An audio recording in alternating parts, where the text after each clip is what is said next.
help me with the child, and I started praying for him. And I started asking God, okay, I can't find this fellow by myself. You need to realign him here. He needs to understand that this is what you have, this is what you're giving us. We have to deal with, we trust these lemon, we have to make the best we can with them. And eventually, by the grace of God, and I know this is my personal journey, but I pray that if anybody is going through a similar situation that they understand, God had favor upon us, He had mercy upon us, and my husband realized that he needed to join the fight, the spiritual fight. He then aligned himself, and then we started praying together. And as we started praying together, we realized that we were not just supposed to pray for a healthier child, but we needed to really change our ways and change the way that we were looking up to God and the relationship, because these kiddos are perfect when He looks at them. We're the one with the agenda. I want the Barbie girl. I want the boy that's going to look like this. I want this child who's going to do that. The basketball player, football player. We have the agenda. He has his plan.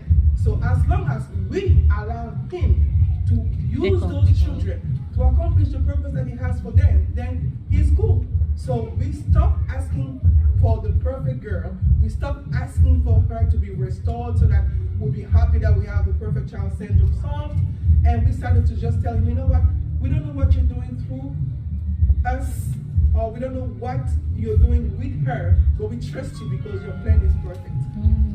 Today, if she walked in here, you would not know that this child had autism.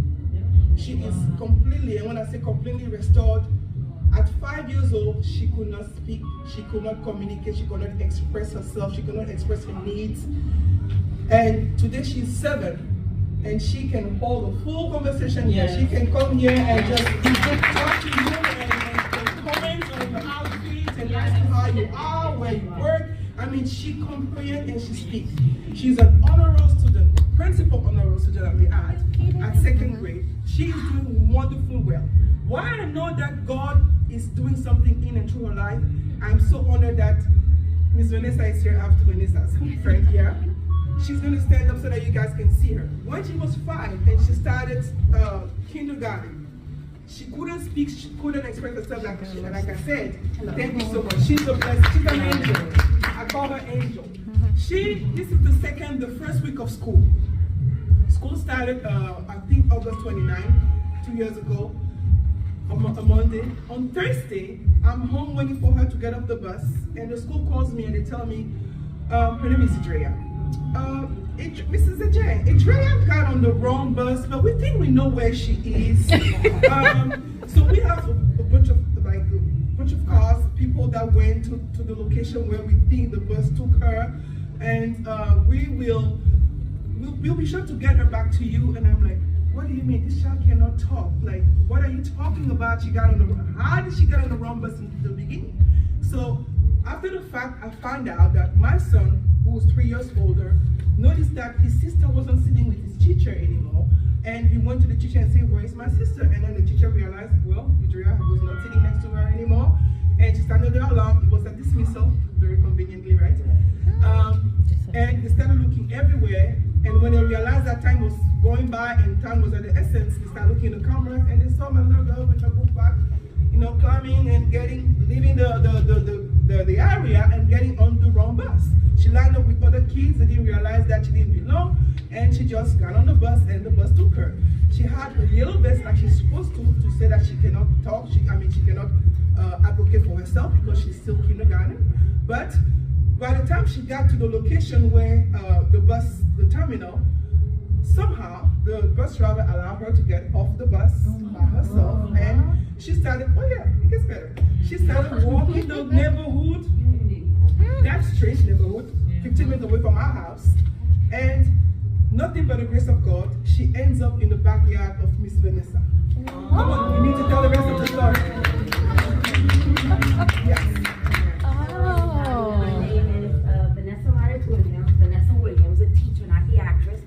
I was sitting back there and cringing when I heard you guys about shortness of people. I understand because I have family with special needs, nieces that did not get the services they did, and I was angry about that as a teacher. But also as not a teacher, as an aunt, but as a teacher, I'm in that classroom doing 2 and 3 people job. After the pandemic, we lost over 600 teachers. When they tell you there's a shortage, there is nobody. Nobody wants to go and teach. I'm gonna be honest with you.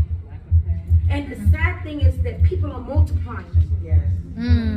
As children are coming in, you cannot avoid the child from a free and public education. Yes. That is the law. No matter how they come to you. We got children in wheelchairs, children slobbing, children with diapers, general ed children, and underqualified people because they're fleeing. Why are they fleeing? Because it's too much. Yeah. Okay? You know what time I went to bed completing an closing an IEP last night? 4 o'clock. And I had to be up at 7 o'clock to teach Saturday school. That's why I'm late. Then I have to get up tomorrow and teach Sunday school. I work 7 days a week.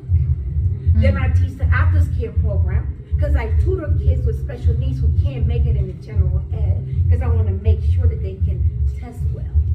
Then I go home and tutor, private tutor. One comes to my house, one virtual, because this girl was in the 5th grade and no one could tell the mother why she couldn't read. After the second session, I realized that the child had dyslexia. Going into middle school in the month of May. This is just happening. So I'm up to 8 o'clock at night.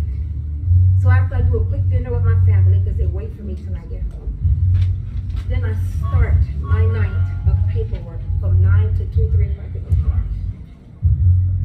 Then there's no subs. After the pandemic, you can forget it.